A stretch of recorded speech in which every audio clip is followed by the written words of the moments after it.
Hey guys, in this video, I'm gonna show you how you can play with cross-platform friends online in College Football 27. It's pretty easy. Before you do anything, the first thing you need to make sure is that go to settings, go to game settings, and right here in this crossplay tab, the crossplay option should be turned on because only then you'll be able to play with cross-platform friends. And also if you're playing the game on Xbox, you need to enable crossplay option on your system level as well. Now once you enable crossplay, the next thing you need to do is to simply press the touchpad on your PlayStation controller or hit the back key on your Xbox controller.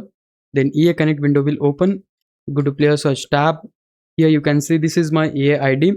So you also need to have EA ID of your friend with whom you would like to play college football. So simply you have to search his ID right here.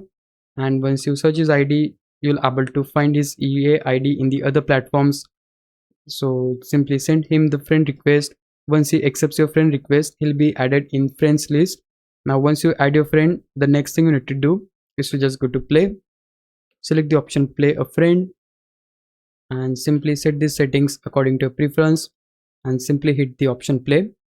Then you will see window to invite your friend. So if he is playing college football, you'll able to invite him, and once he accepts your request, then he'll be added right here and you'll basically able to play with him. It is that easy. So yeah guys, that's pretty much of it. This is exactly how you'll able to play with your cross-platform friends online in College Football 27. Hope this video helped you out. If it did, please leave a like and subscribe my channel. Thanks for watching.